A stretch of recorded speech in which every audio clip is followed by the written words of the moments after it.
Hello everybody, and thank you so much for joining us for our end of term summer informal speech and drama concert. Now, it's online.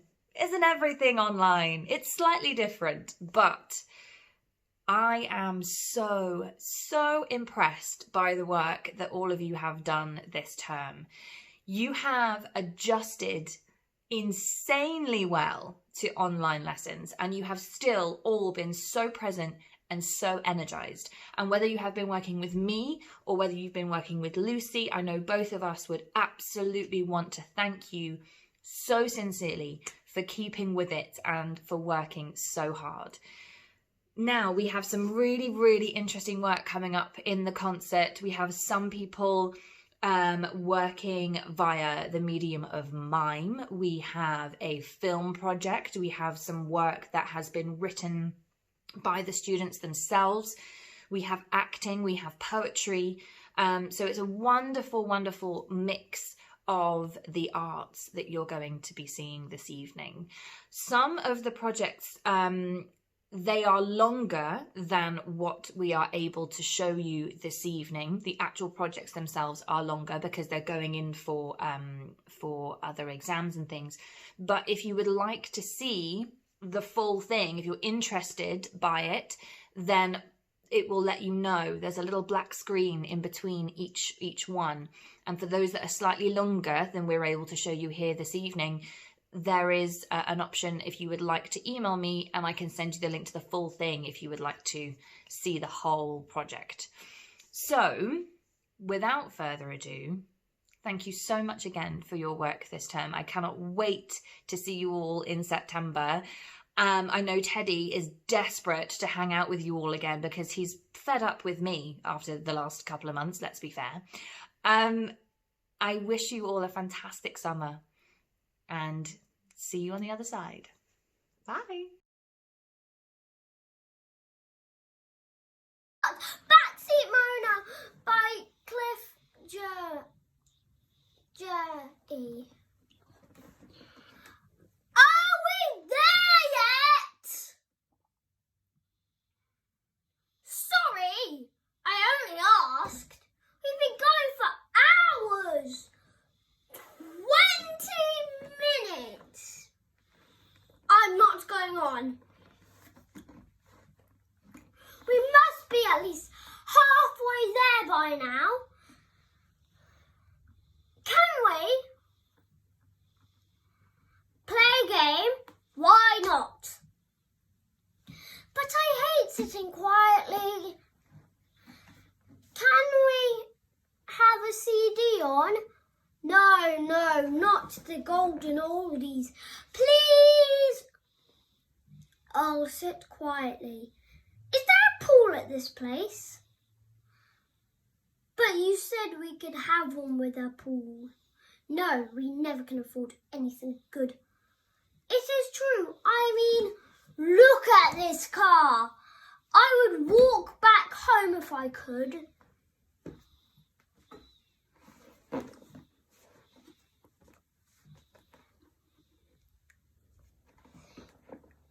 What a dump!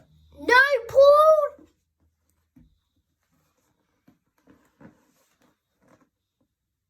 I'm not ungrateful. It's just all my friends are going abroad again. Of course I like camping, but sometimes... Don't cry, Mum. Don't cry. I'm sorry, Mum. I didn't mean it. We'll have a great time as long as Dad doesn't do his karaoke again. Oh, Dad, please. Mum, tell him. I know. I'll count all the red cars. Mum, you count all the pink lorries. And Dad can count the green and purple spotted giraffes. First 1 to 20 wins. Travelling with you two is not fun. Are we there yet? All right. Can I have one of those sweets you secretly slid into your mouth, hoping I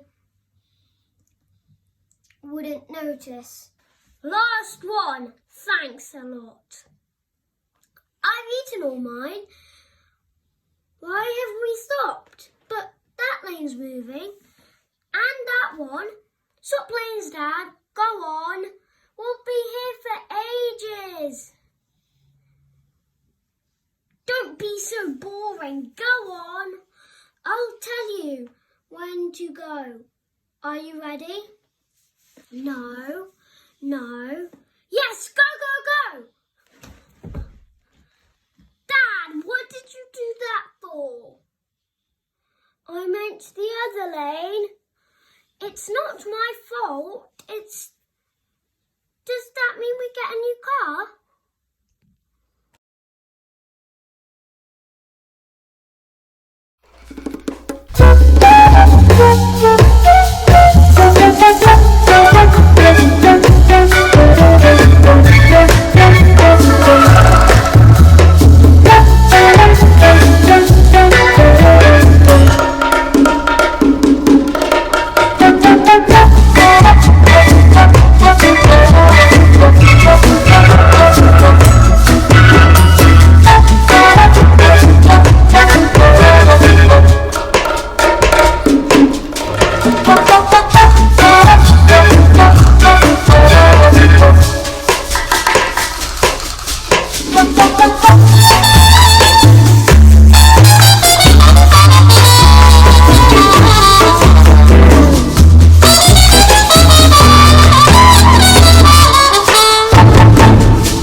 Hi, my name is Charlotte Fletcher and I will be performing Clara Loft Room Tidier by an unknown author. When's tea, Mum?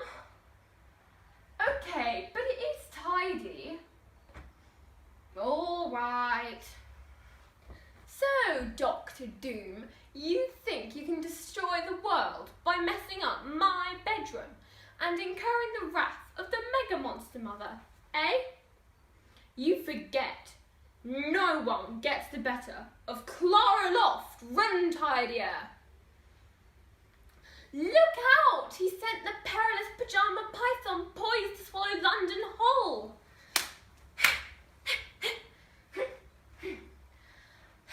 That python won't pester people anymore. London is safe. But what's this? The dastardly duvet of death. If I don't straighten it out now, it'll smother the whole of Europe. Be careful now. Must use the mystic forces entrusted to me when I was but a baby by Greta, my great-granny, on the planet Zoop. And Europe is safe. Clara says, sleep. Sleep now, Clara says. What's this? Oh no, it can't be, but it is. Ah! The mouldy mobiles from Mars Mum wants marmalising, and they're mobilising against the merciless mission of mayhem against the whole of mankind. Only Clara Loft, Room Tidier, can snatch them from the skies as they swoop earthwards. There, into the bin of oblivion, and Clara Loft saves the world again. What's that? Tea's ready. Okay, coming. Clara Loft, Room Tidier, goes for her tea. Thanks for watching.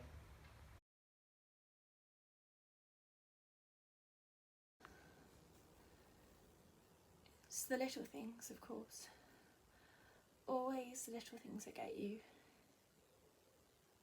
Unguarded moments which arrive for some mysterious reason. Just snapshots. A boring day, a trivial act. Bringing crisps and orange juice to you out from a pub to you in a car park. Or a tired look in his face one night, trying to make the video work. Or some terrible joke he made and found hilarious.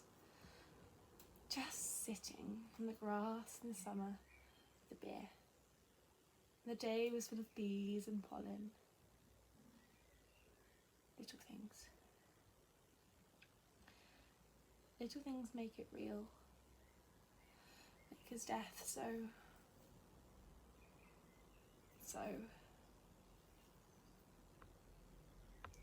And there's all the packing and the sorting and the cards and the flowers and all the best clothes. And what do you wear on this day?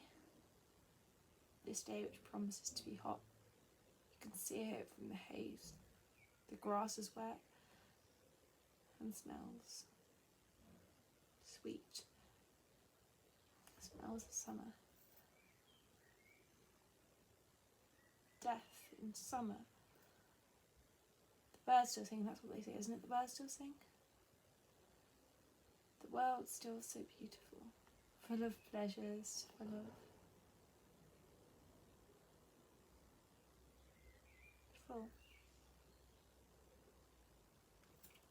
So strange the way you're on this roller coaster 1 minute, all fine, ringing the caterers, grown up. And will there be sausage rolls? Yes, please. And wine and jelly. Why not? Must eat, must drink. It's what you do. And there's that next minute, there's that time when you said some terrible thing, some hateful thing, and he poured whiskey in his glass and laughed that horrible laugh he did when he was hurt, and it's like, Dad, I'm sorry. I don't know why I'm sorry, but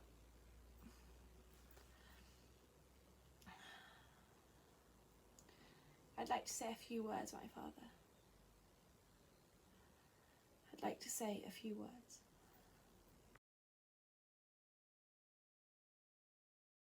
Hello, I'm Lavender, by the way, Matilda's best friend. There's a bit coming up all about me.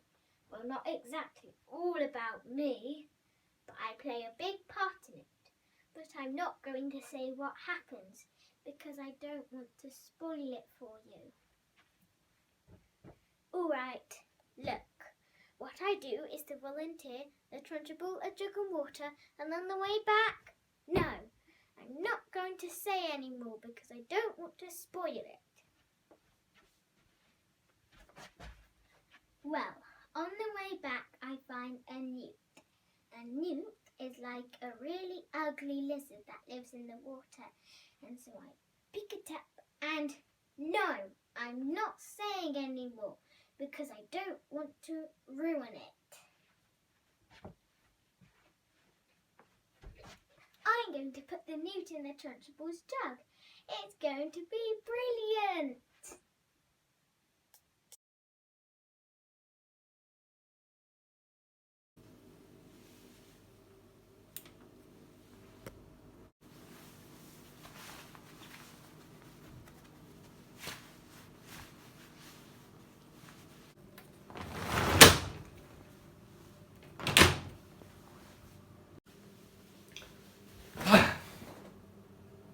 Our glance is too much, cause it might be like a psychological wall, psychological barrier between me and her. She won't see through it, right?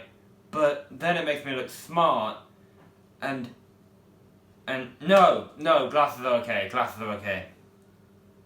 right? No, yeah, no doubting my decision now.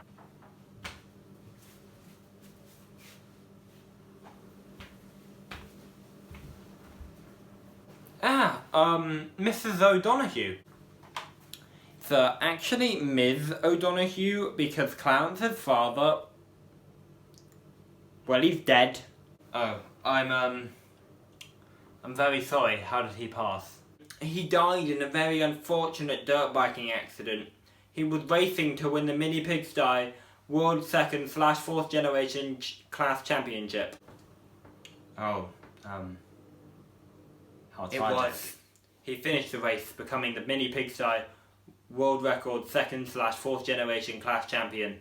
However, he got distracted by a very good looking pebble, and he wanted to put it in his Brighton Beach replica downstairs in the toilet. And he let go just for a second, and he was gone. How awful. It was. The bike fell on him and crushed his hair's path. He faded away, looking at that beautiful pebble. His last words were, "Zoom zoom, I'm going to the moon."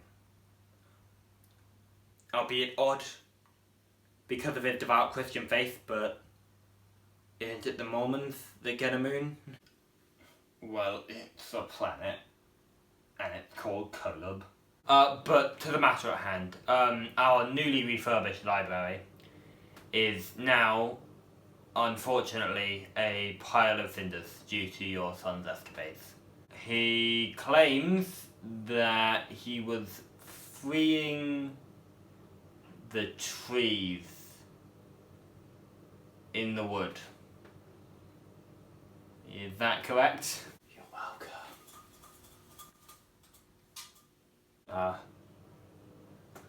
What? Oh, I said you're welcome. Not to you, to the trees, they need me. So, from the deepest sympathies of my heart, and it is very deep, and my professional mindset when it comes to children, I suggest that your son seek professional help. Professional help? You are the professional help. He comes to school for guidance and understanding, and all he gets is criticism for his display of creativity and environmentalism. Actually, I prefer the term eco-fascism, because, well, it better describes my methods and motives. But I don't expect you to understand.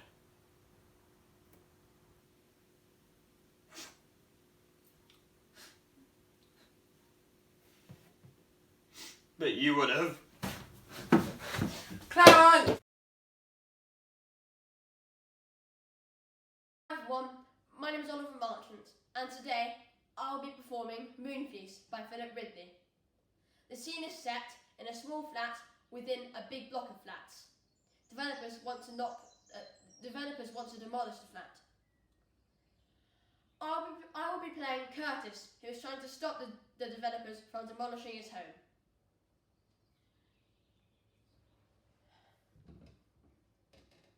All I'm asking you to do is give me some time here. Jesus Christ! Haven't you heard anything I've said? You stupid!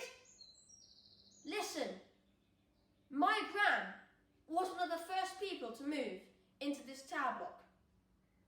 My mum, she was born in this flat. She had her wedding reception in this flat. My mum and dad lived in this flat. My first dad. My real dad. When Gran died, the funeral procession left from this flat. The big bedroom down the hall, that's where Jason was born. Me too. The four of us lived here and we were damn happy. Mum, Dad, Jason and me. Everyone respected Mum and Dad. They came to them for advice and stuff. If anyone had a complaint against a neighbour, they didn't go to the council or anything. They went to Mum. They went to Dad. They sorted it out. Always. When Dad died, I tell you, the whole block stood outside when the house drove past. But the flowers! You could smell them right down to the supermarket. Local papers took photographs. We had drinks and sandwiches in here afterwards.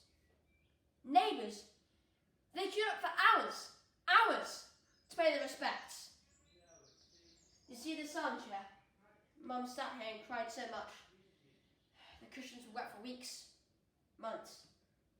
Dad's death ripped it to pieces. You ever seen that happen to somebody you love? Hey? It's worse than anything. I'd rather kill myself than see that again.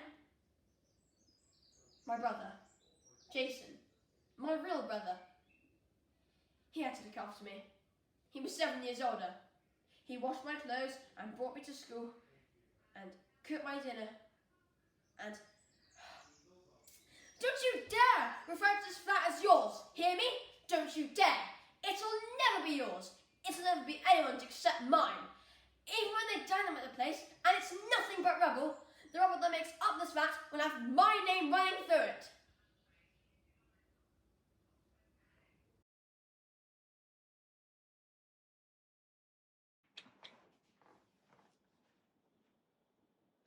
I can't believe my mum is making me take this stupid role.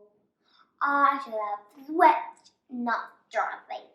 Now I have to wear my hair in pants. Oh no, there's no way I'm wearing short white socks and a blue checkered dress. It looks like a tablecloth. What idiotic director would look at me and think, Dorothy, can't anyone see that I'm more of a black dresser like the wet talk about Miss Carstone? I'll never be able to show my face in school again. I wanted evil. Now I'm supposed to write ridiculous songs about rainbows and birds. If that's not well enough, I've got to do a very scarecrow, a lion, and a man out of tin. How did this story last this long? My co-stars are a bunch of munchkins, which means I got to spend rehearsals with a bunch of little kids from infant school. It's ridiculous.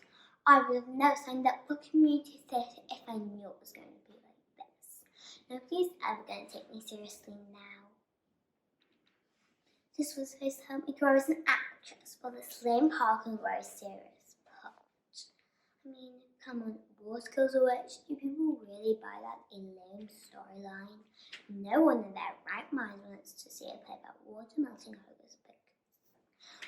I just don't know if the school sees this thing, or worse, the school drama director.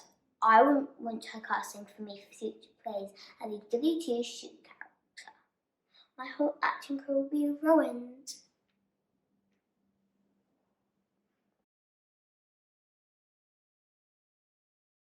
Picnic by Cliff Jury. Wow, this is a brilliant place for a picnic. Look at the view. You can see for miles, right across the valley.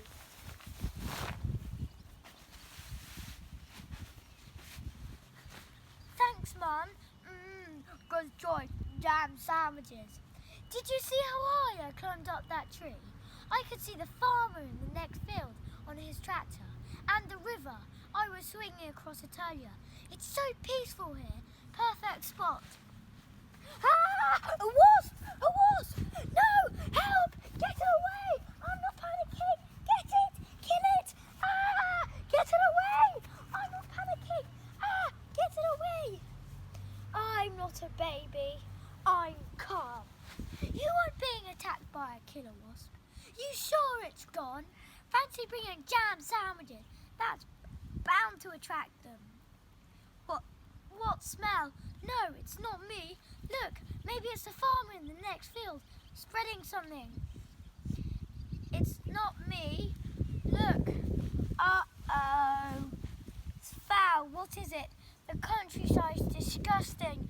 I hate it here. It's all over my new trainers.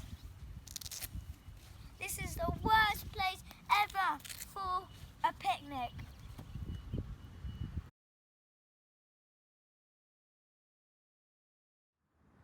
The Spangled Pandemonium by Palmer Brown. The Spangled Pandemonium is missing from the zoo.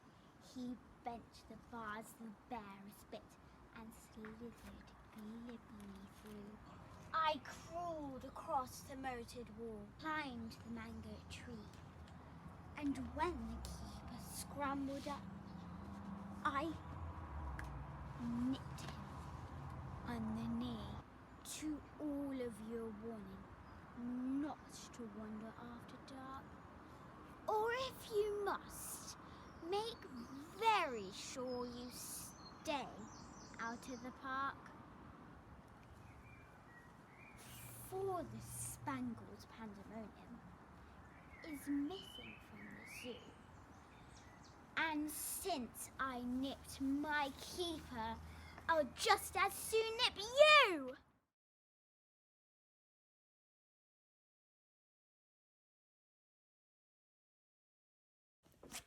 Hi, I'm Naomi, and I am going to be performing a monologue from People, Places, Things by Duncan Macmillan, and I will be playing the character Emma.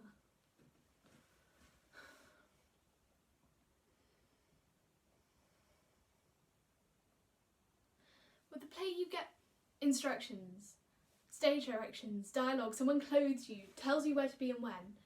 You get to live out the most intense moments of life over and over again, and all the boring bits are just left out. You get to practice for weeks and you're applauded, and then you get changed, leave through the stage door, bus home, back to real life, with all the boring bits left in. Waiting, temping, answering phones, serving canapes. Can't plan, nothing permanent. Can't get a mortgage or pay for a car. An audition comes in and you try and look right.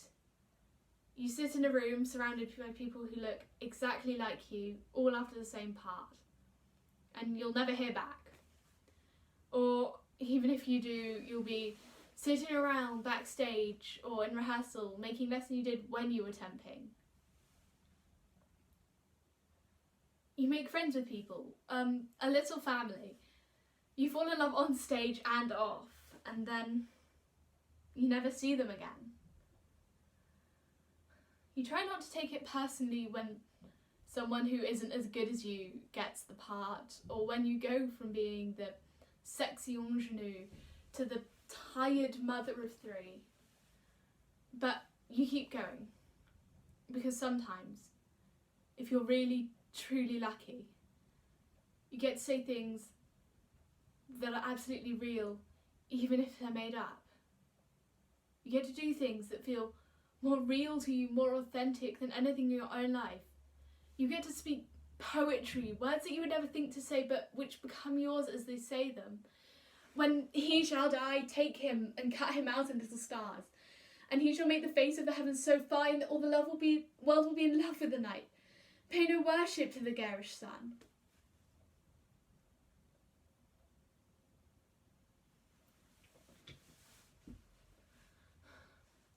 It feels like Lydia's trying to make me acknowledge some deep buried trauma, when the truth is there just isn't any. I played Antigone, and overnight my heart broke about her dead brother. And then my own brother died, and I didn't feel anything. I missed the funeral because I had a matinee.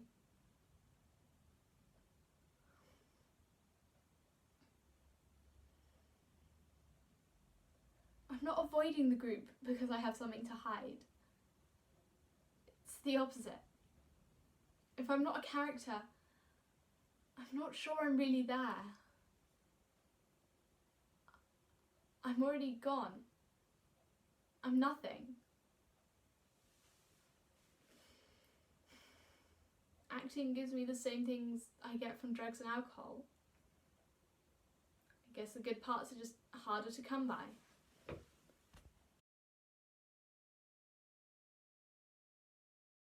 Sick by Shel Silverstone. I cannot go to school today, said little Peggy Ann Rookie. I have the measles and the mumps, a gash, a rash, and purple bumps. My mouth is wet, my throat is dry. I'm going blind in my right eye. My tonsils are as big as rocks. I've counted 16 chicken pox. And there's one more. That's 17. And don't you think my face looks green? My leg is cut, my eyes are blue. It might be instamatic flu. I cough and sneeze and gasp and choke. I'm sure that my left leg is broke. My hip hurts when I move my chin. My belly button's caving in. My back is wrenched, my ankle's sprained, my appendix pains each time it rains. My nose is cold, my toes are numb. I have a slither in my thumb. My neck is stiff, my voice is weak. I hardly whisper when I speak. My tongue filling up my mouth. I think my hair is falling out. My elbow's bent. My spine ain't straight. My temperature is 108. My brain is shrunk. I cannot hear. There is a hole inside my ear. I have a hangnail and my heart is... What? What's that you say? You say today is Saturday? Goodbye, I'm going out to play.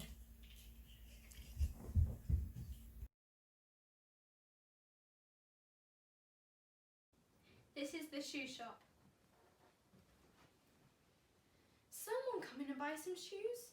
Please, just one person. Just one pair of shoes. If I don't sell a pair today, I'll be sacked. Great. Here's a customer. Good. She smiled back. Don't be too keen. Leave her for a few seconds and go. Does Madame require assistance? Just looking. That's fine. If Madame does need help too, please say. Just looking? What good's that? What about just buying? Ever heard of that one? What's she just looking for? That's the question. They're lovely, aren't they? The yellow flower on the purple strap. So subtle. Would Madame care to try a pair? Just looking. Fine, fine. It's nearly closing time. I've got to sell her something. She's my last hope. What's the silly old trout looking at now? Ugh, the ugliest pair in the shop. And expensive. This is gonna be hard. Oh, Madame, how you? How positively you? You'd like to try a pair of sixes? Certainly, Madame. 6, 6, 6. Damn, only a 5 and a 7. Oh well, I'll take them and try. 1,000 apologies, Madame. We have only a 5 and a 7. Quality footwear does vary slightly in size, however, so would Madame care to try a pair? Very good, Madame. There, Madame. A very comfortable fit, I feel. My God, they're right flippers! Would Madame care to promenade? Give her a snorkel, she could go diving. A bit too roomy. Madame's feet obviously require a daintier fit.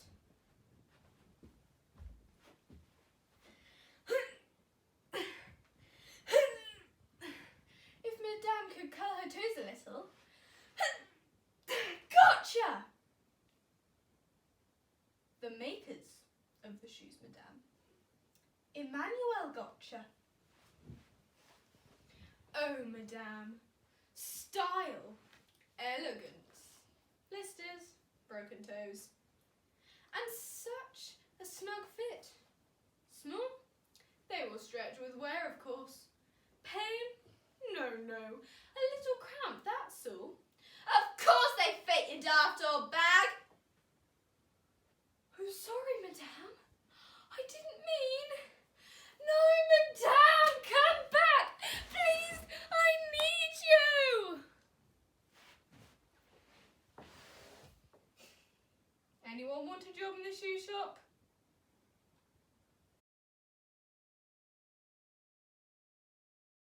Action. Oh, you stupid, stupid thing. That was the third time that you've missed your throw. What did you say? Of course it was straight. Princesses always throw straight, don't they? Now, don't stand chattering, begin again. And remember, the first person who misses shan't play anymore. There, that was your fault. You can't throw straight, either of you. It's a silly game. Now go away and leave me alone. Good day, Father. I suppose it's time for another of your boring princes. Why do you keep inviting them? None of them are good enough. The last one had too big a nose and couldn't speak without gobbling like a turtle.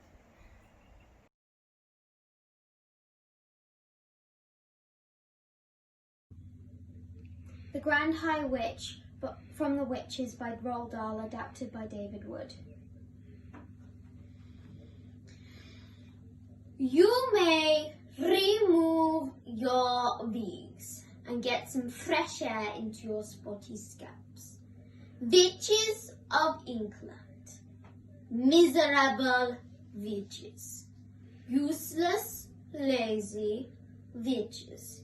You are a heap of idle, good-for-nothing worms. As I am eating my lunch, I am looking out of the window. And what am I seeing? I am seeing a revolting sight, which is putting me off my food. Hundreds of rotten, repulsive children playing on the sand. Why have you not got rid of them? Why? You will do better. My orders were that every single child in England would be rubbed out, squashed, squiveted, squirted, and frittered before I come back here again in 1 year's time. Who said that? Who dares argue with me? It was you, was it not? Come here. A witch who dares say I'm wrong will not be with us very long.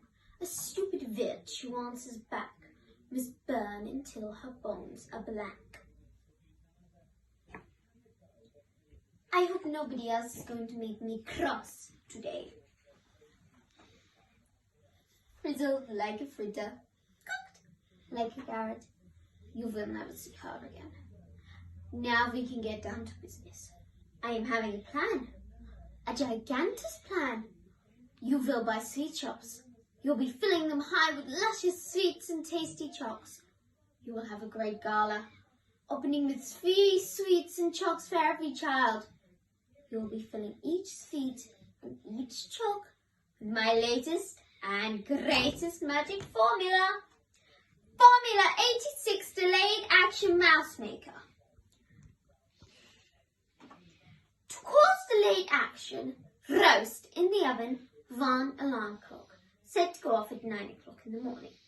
Inject 1 droplet of the formula into each sweet or chalk. Open your shop, and as the children pour in on their way home from school, cram them full of sticky eats, send them home guzzling sweets, and in the morning the little fools will go marching off to separate schools.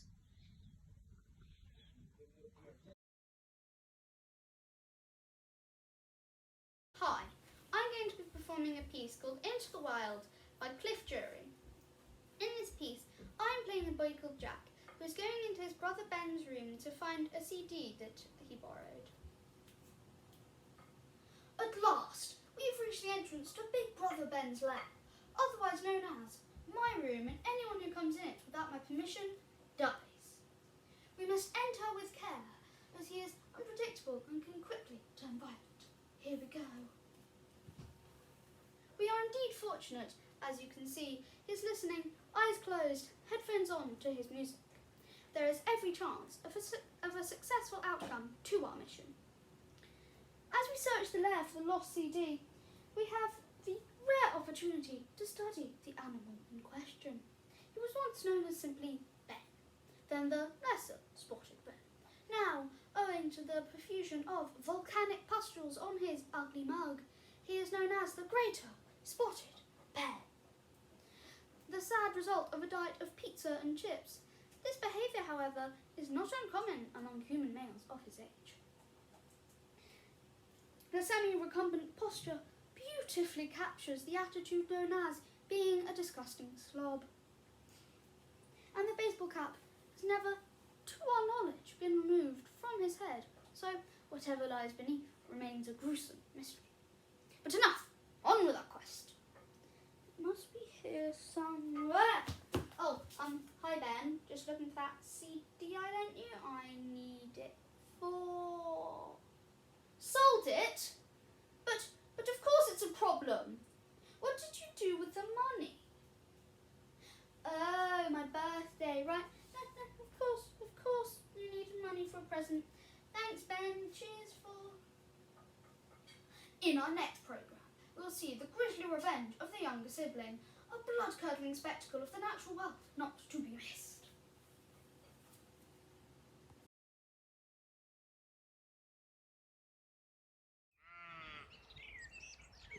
My name is Thomas Rees. In 1992, there were 44.5 million sheep in the UK, roughly the same as the number of adults. Now the population has almost halved and sheep farmers themselves are becoming a rare breed. So, what is the point of sheep? The UK has more sheep breeds than any country in the world, over 60 different breeds. The diversity of breed and fleece type mean that British sheep have many uses, providing meat, milk production and wool. Sheep farming also benefits our landscapes, keeping rural hedges and grassland under control. The Wiltshire Horn was until the 18th century one of the most predominant sheep breeds of the Wiltshire Downs, providing high-quality meat.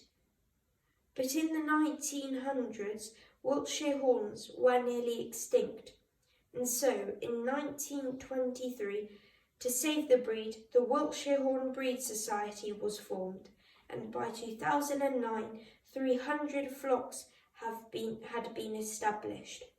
And we have one of those flocks here at our little farm. Now these lambs were born in March and they are fully ready to be weaned now because their parents have lost all their wool. Sheep's milk is used to make cheese, including feta from Greece, ricotta from Italy and Roquefort from France. A number of new sheep cheeses are being produced in the UK, including Sheep Russula, produced locally in Somerset. This one won the Supreme Champion Trophy at the British Cheese Awards in 2018. And finally, sheep's wool. Sheep regrow their fleece every year, making wool one of the most sustainable fibres available.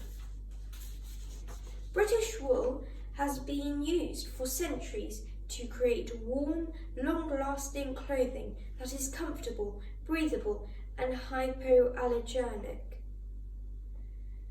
As John says in the Bible, chapter 10, the Good Shepherd will lay down his life for his sheep. So, what's the point of sheep? Sheep have 3 great benefits. They produce meat, milk products and wool, whilst at the same time keeping our countryside looking beautiful. Fortunately today, sheep popularity is increasing with a renewed interest in sheep's wool and sheep's milk products. And did you know every sheep has a different bleat as well as a different personality? And the sheep in the Orkney Islands only eat seaweed.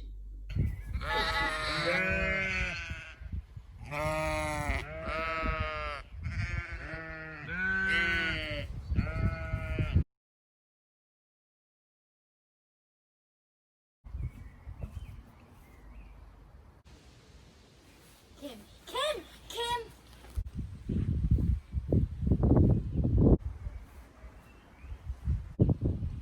Your help. Looks like it.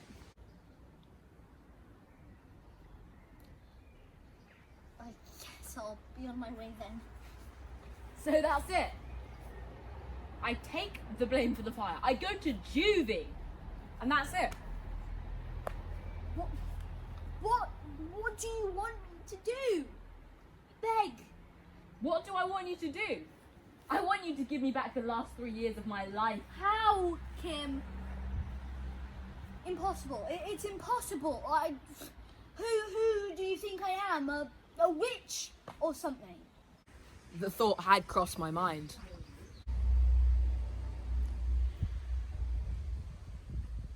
Is this what you came here to do?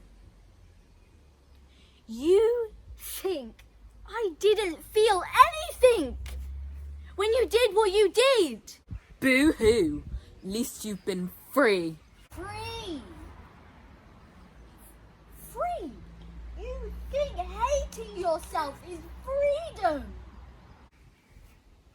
I really can't do this right now. Wait. There is one thing you could help me do. Help me clear my name. What? Come on. I've served the time. If they knew the truth now, the sentence has been served. You know that's not how it works. You would be charged with perjury, and I would go down for being your accomplice. We both lied to the police. I need to clear my name. I cannot live with a criminal record. Do you know? I won't even be able to get a job, let alone rent a flat. I'll always have this hanging over me. It's not just the 3 years I served. I've got a damn life sentence. I was only 11 when I took the blame. I didn't know it'd stick to me for the rest of my life. Well, maybe you should have thought of that before you did it then. You were just as much as a part of that fire as I was, right? And I helped you. I protected you by taking the blame. I've served time for both of us, so... And I'll always be thankful for what you did, Kim. I regret lighting those candles so much, and I feel so guilty all the time that I let the school burn. I lost Dee, and then I lost you. But it's over now. It's done. Okay, we need to stop forgetting this thing that's been hanging over us. You know that will never happen, right? You've no clue! It's done! Kim! It's done. You need to move on. You have the chance for a new start here, and you need to stop bringing me down with you because it has taken me too long to have a normal life again, and I won't allow you to destroy that.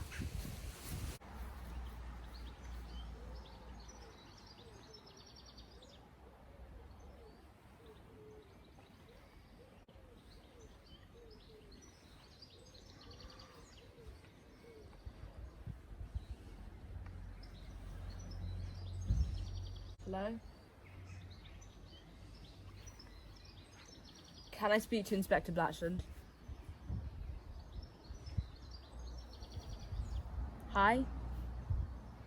Yeah, it's done. I recorded her confession. She'll be at her address in around 10 minutes.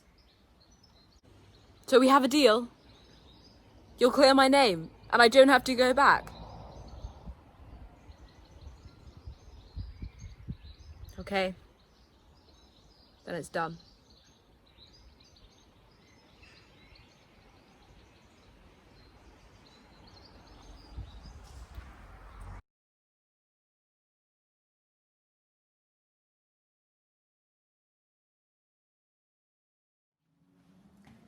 How do you like your eggs? Fried, scrambled, poached, boiled? If you were ordering a full English breakfast, which would you rather go for? Or would it just be sausages and hash browns for you? My point? Well, my point is that we live in a liberal country.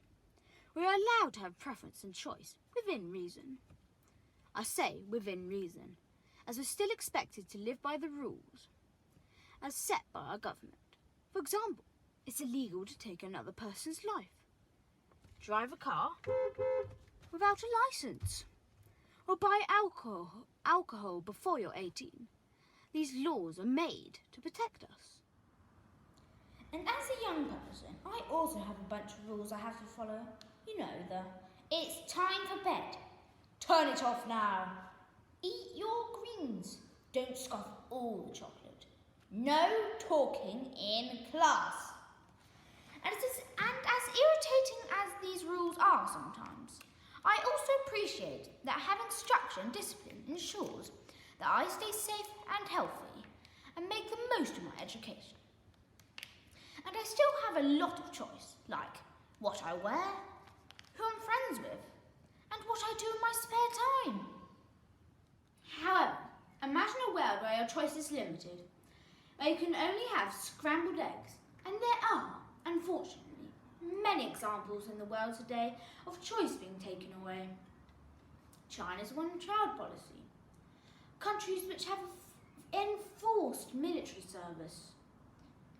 And up until 2 years ago, women weren't allowed to drive in Saudi Arabia. On a lighter note, there are also some really bizarre and funny national laws too, which you may have never heard of. But did you know that in Poland you're not allowed to wear anything with Winnie the Pooh on? You're not allowed to ride a cow whilst drunk in Scotland. It's illegal to dance in the dark after midnight in Japan, or to build a sandcastle in Spain. Going back to the egg symbology, all of this is great if you like scrambled eggs. But what if you aren't a fan? Winnie the Pooh aside, I can understand why some of these measures were put in place. But I also question a government's right to have so much control on such an important decision as children being born, for example. And this Chinese law has also led to baby girls being killed or abandoned, as families wanted male heirs. Choice is also limited by health, disabilities, personal circumstances, and dare I say it, money. Some people can't afford to go on holiday. Some people aren't physically able to play sport. Life isn't fair. It's a huge topic, and I could talk about it all day, but I only have 3 minutes. So, in summary, I believe that rules are generally beneficial if they are founded on a sound reasoning and protect us. However, it is also human nature to thrive on the ability to make our own choices. And if too many restrictions are put on us, we naturally rebel and go poached egg. Which is exactly why the ancient Greeks introduced democracy. But we'll talk about omelettes another time.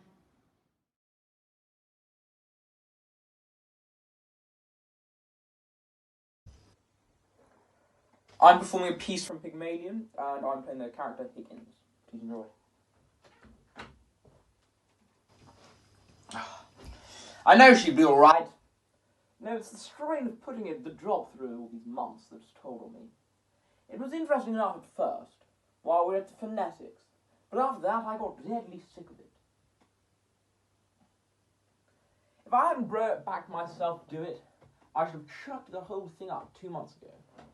It was a silly notion. The whole thing has been a bore. When I saw we were going to win hands down, I felt like a bear in a cage, hanging about and doing nothing. The dinner was worse. Sitting, gorging there for over an hour, with nobody but a damned fool of a fashionable woman to talk to. I tell you, Pickering, never again for me. No more artificial duchesses. This whole thing has been simply purgatory. It's over and done with, and now I can go to bed at last without dreading tomorrow. Put out the lights, Eliza, and tell Mrs. Pierce not to make me coffee in the morning. I'll take tea. And what the devil have I done with my slippers? Oh, what on earth? What's the matter? Get up. The creature is nervous after all. Claws in, cat. How dare you show your temper to me? Sit down and be quiet. Why have you begun going on like this? May I ask whether you complain of the treatment here? Has anybody been badly to you? Colonel Pickering? Mrs. Pierce? I presume you don't pretend that I have treated you badly. Perhaps you're tired after the strain of the day. Will you have a glass of champagne? There's nothing to worry about. It's only imagination, low spirits, and nothing else. Nobody's hurting you. Nothing's wrong. You go to bed like a good girl and sleep it off. Have a little cry and say your prayers. That'll make you feel comfortable. Well, don't you thank God it's over?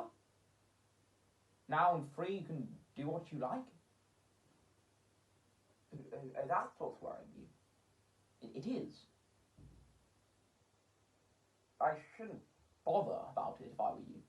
I should imagine you won't have much difficulty in settling in yourself, somewhere or other, though I hadn't quite realised that you were going away. You might marry?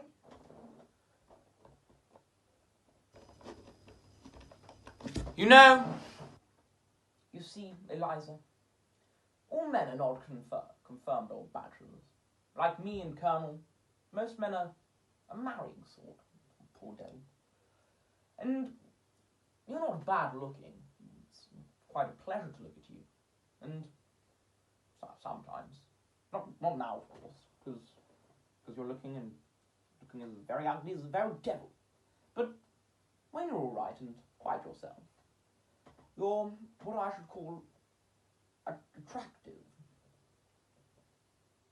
This is to the people in the marrying line. You understand. You go to bed, have a good night's rest, and then get up and look at yourself in the glass and you won't feel so cheap.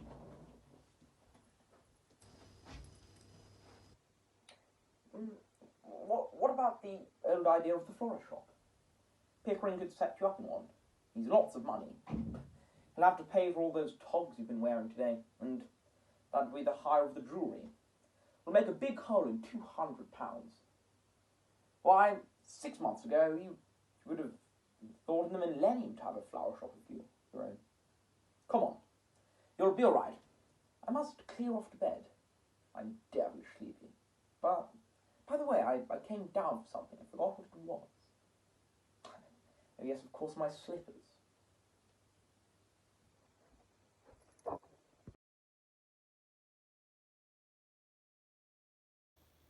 My Robot's Misbehaving by Ken Nesbitt.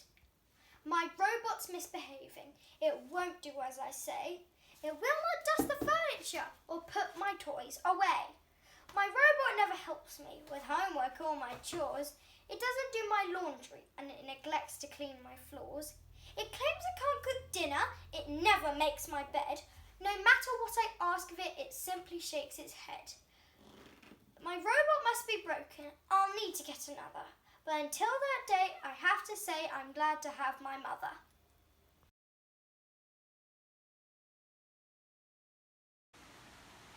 He tells her that the earth is flat. He knows the facts, and that is that. In altercations fierce and long, she tries her best to prove him wrong. But he has learnt to argue well. He calls her arguments unsound, and often asks her not to yell. She cannot win. He stands his ground. The planet goes on being round.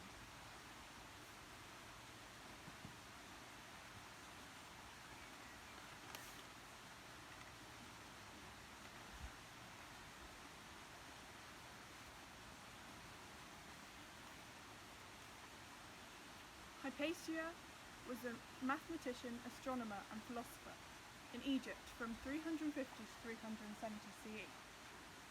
Hypatia was the daughter of Theon of Alexandria, who was also a mathematician and astronomer. She continued his program which aimed to preserve the Greeks' extensive research into maths and the universe in extremely difficult times.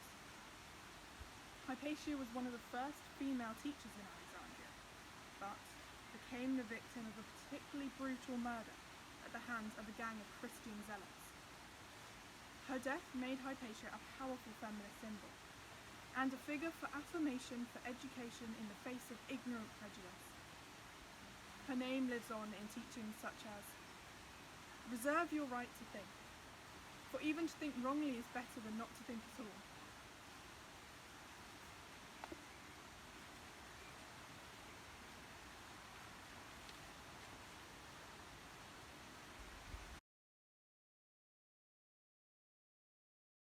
Hello, my name is Jamie, and I have a question for you. What would happen if everything in the world was free for 60 seconds? This is an important question to ask, as would people become greedy or generous at this time? I realise that this scenario will never happen in real life. However, people's behaviour when it comes to material goods like cars, food and clothing say a lot about our society. A quote I found online stated, "If everything was free, then nothing has value. If it has no value, then essentially it doesn't get produced. So, essentially, the world would ease to function. Everyone would only be able to get or survive on what they could get alone, or grow for themselves, so value exists without money." In looking at times in history when money has become worthless, such as the Great Depression in America, I have learned that in times where there isn't a structure for trade or money, people can just take and steal from their friends and neighbours. In my opinion, I think that people would head online to mass purchase. This would put a huge strain on the network, meaning that it would be at risk of collapse. If this happened, then people may choose to avoid online shopping and head to their shops in thousands, all high streets or shopping malls, causing crowding and perhaps rioting. In an ideal situation, the internet would be able to sustain the online shoppers. Then I would like a lot of canned food and long life food so I don't have to garden anymore. I would also like to get a new laptop to replace the overused one I'm making the purchases on. I would also like to get some Lego if I had time. In asking others what they would obtain, there was a huge variety of choices, from protecting their futures by buying up the stock market, everything in Apple, a bigger house and a swimming pool, a fertile plot of land with a river, and all the empty houses so they can be converted into living spaces for the homeless. Take a second to think about this. What would you get? In thinking about the bigger picture, if people can get what they want from business without putting money or trading or something of equivalent value, then companies may lose so much stock that they cannot afford to continue their business. However, if we flip the question and ask, what would happen if everyone had an unlimited bank account for 60 seconds? Would achieve huge boosts in business, wealth and standing. However, with unlimited money, an economy would become flooded with currency, and therefore the value of currency would drop significantly, perhaps causing a recession. In looking at opinions with those around me and what they would get, there was a mix of choices between getting things for yourself and getting things for others. The majority of others, including myself, chose things that would make our own lives better, not taking into account the needs of others. In conclusion, if everything was free in the world for 60 seconds, then we would see many people choosing to get things to make their own lives better, and in short term, a few would be able to be clever enough to think ahead and provide themselves. In the long run, a precious few would look to make the world a better place. For others, not much different to how we think now, really, is it? Another topic, another speech perhaps. Thank you.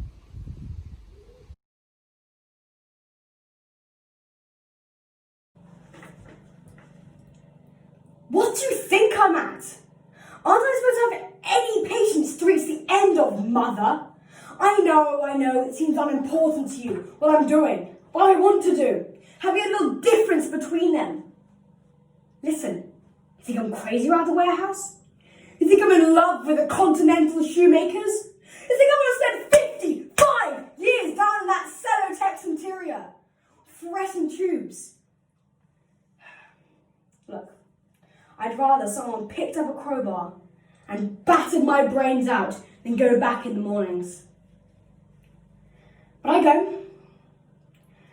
Every time you come yelling that goddamn rise and shine, rise and shine, rise and shine, I say to myself, how lucky are dead people. But I go, I get up, I go for $65 a month. I give up all that I've ever dreamed of doing and being ever. And you say self. Self is all I've thought of. If self is all I think of, I'd be where he is. Gone. As far as the system of transportation reaches. Don't grab me, Mother. I'm going to the movies. I'm going to opium dens of vice criminal hangouts. Mother, I've joined a Hogan gang. I run a string of cat houses in the valley. They call me Killer. Killer Winfred. I'm leading a double life. A simple, honest workman by day. And by night, a dramatic star of the underworld. Mother, I go gambling casinos. I spin away our fortunes on the roulette table. I wear a patch over one eye and a false mustache. And sometimes I put on green whiskers. And on those occasions they call me El Diablo. Oh, I can tell you things to make you sleepless. My enemies plan to dynamite this place. We're going to blow our sky high. And I'll be glad. And so will you. Because you'll go up on your broomstick. Over the Blue Mountains with 17 gentlemen's coolers. You're ugly, babbling old witch.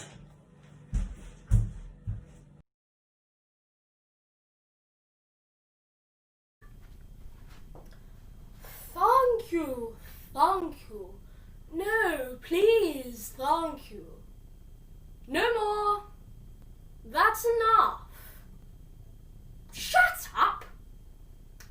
Now then, as well as the most intelligent, generous and funny, I am, as you can see, the most handsome person ever to receive an Oscar for a leading role.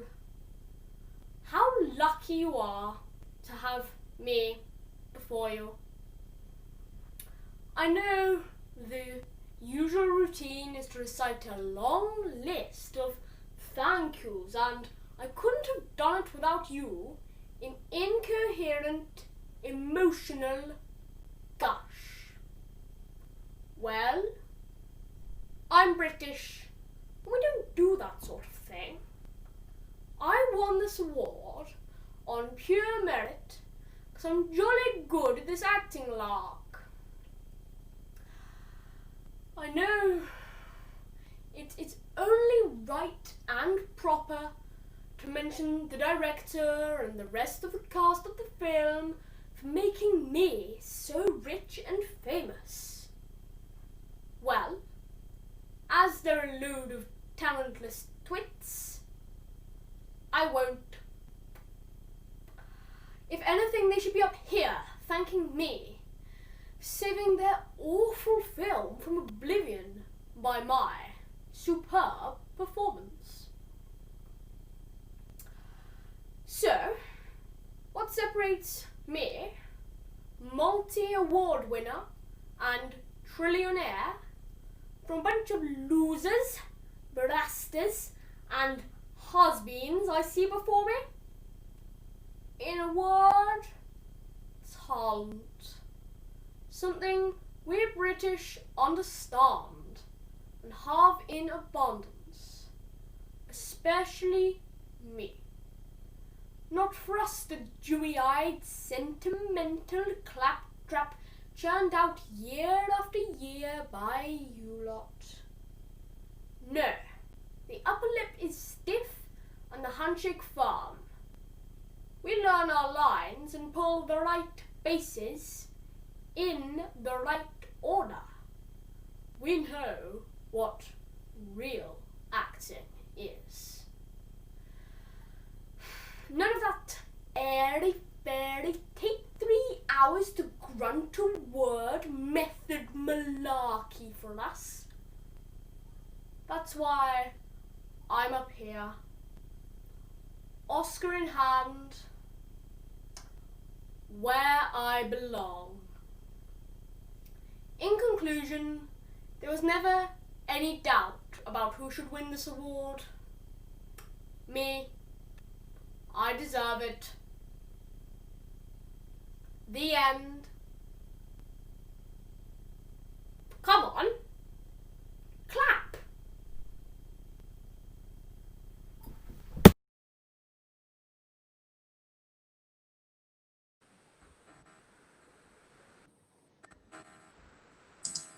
But I don't want to invite Kate to my party. She's such a geek. I know I went to hers. It was awful. We just sat around watching a boring video with crisps and Coke. Very exciting. All right, I'll ring.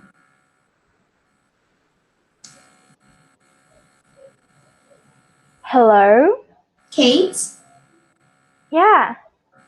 Hi, it's Anna. Oh, hi, Anna. It's Anna.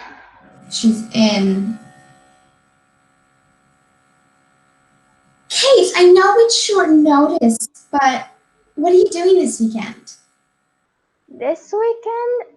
What am I doing this weekend?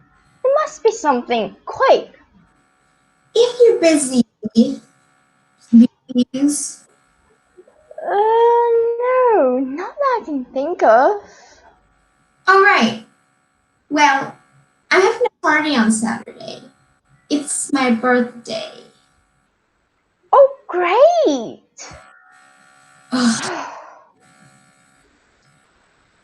So, will you be able to come?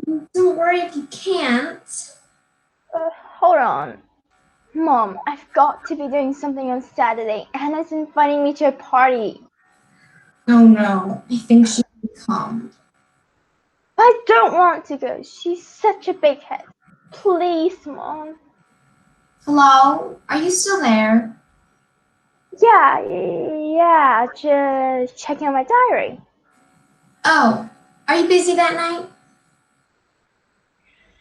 No, doesn't look like it. I thought something might have turned up, but it hasn't.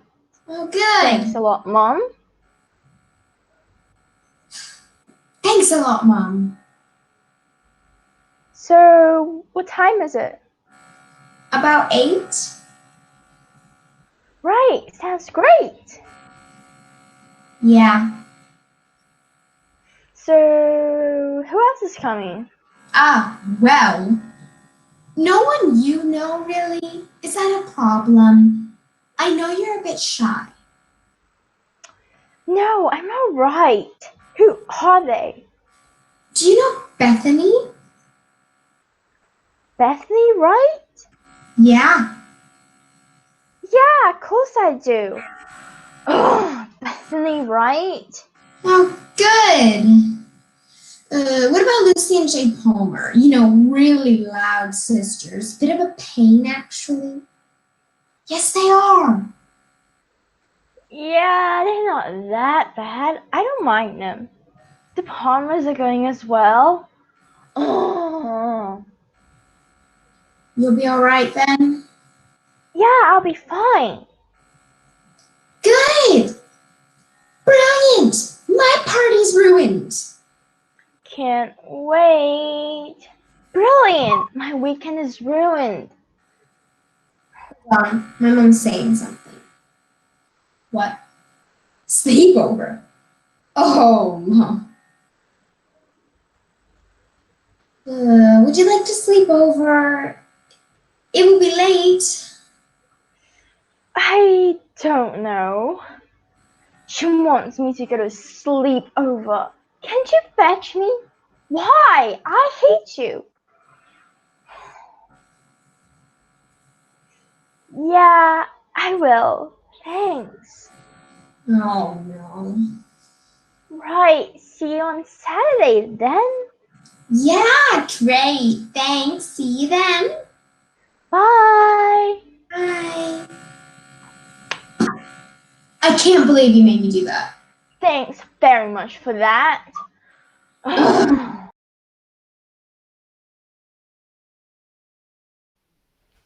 just wanted to add my voice of thank you to everyone who's been involved in this wonderful endeavour, from all the speech and drama lessons that have happened online at home and the continuing of being able to grow our skills and passion through that, to all of those of you who are watching this tonight, to all of those who've obviously taken the time to film themselves and put their film out there, which is very different from actually performing on stage.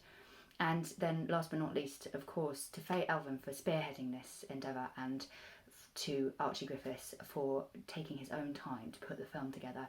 It's been so wonderful, and we're just really pleased to be able to share the work that everybody has done over the course of this term. Have yourselves a wonderful summer, and we hope to see you all in person in September.